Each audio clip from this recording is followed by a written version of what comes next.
Hello, everybody. It's CJ Miller. I'm in Shreveport, Louisiana, across the Red River from beautiful Bossier City, Louisiana. I want to invite you to come check us out on your trips. If you've never been here before, I really enjoy my hometown. Yeah, I'm here with my acrylics uh, on canvas and and the one I'm working with now. And I'm really pleased with this. I started working this one because I had just finished another painting, and I wanted a project to break me out of the working with the other painting so that I wouldn't work the other painting too much. Because I do have a tendency to sometimes really just get in and just, sometimes I'll work so much that I go beyond in detail where I wanted to go and can even overwork it a little bit. But here, in the brightness of this room, these various different colors that come together, the lemon yellow, the thallium blue, the uh, even elements of titanium white, uh, the ivory black,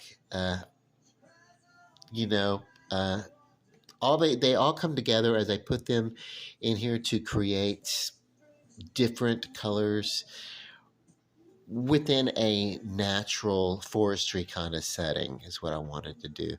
And so I had the stillness of the water on this side just coming off of this the bank of this shoreline, just kind of you know gently reflecting in the stillness of the water.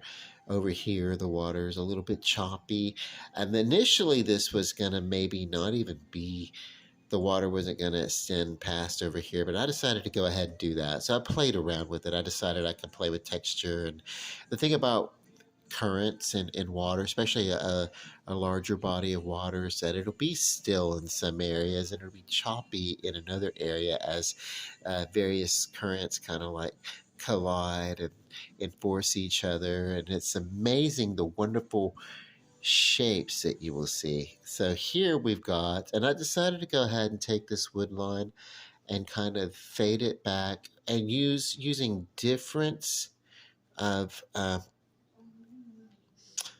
um, what's the word I'm looking for? Density and pigment, changing the hue of some of the colors. Because this is still the blues and the lemons and everything mixed almost with equal precision, uh, but uh, with less detail as we get a little further back. But I didn't think it would hurt to have it a little bit of you know depth into that color, so that we can see if we get close that this is not a green. These are uh, the blacks, the blues, and the yellows, and just kind of playing off of each other and blending in some areas to create a green, but it didn't start out being a green tint. And that's the same way as all this over here. This didn't start out being, uh, you know, these didn't start out being greens. So these are all like green bases, but you know, uh, but they're not created from greens. They're created from uh, yellow, blue, and then various other uh, tones that I put in to, illustrate the way light plays off in a natural element, And of course, it's an expression piece. It doesn't have to look exactly like the woods. It doesn't have to be entirely wonderfully realistic to what you would see. Although when you do go out, if you know anything about the outdoors and the wilderness and rivers and stuff like that, you'll go out and there is no telling what it's going to look like.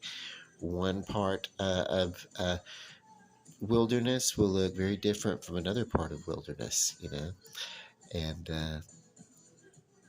it's great. I'm very happy with this. And the reason why I wanted to kind of extend the coastline. And that, the more I sit back and look and let a piece of work kind of cool in my mind, and then come back, then I can see the natural serpentine kind of shapes that we can play with this, and create, wonderful different shapes as we let this water kind of meander off into the horizon uh, of this painting, which is about a little less than 2/3 of the horizon. So that's a good ratio. That gives us stuff to play with.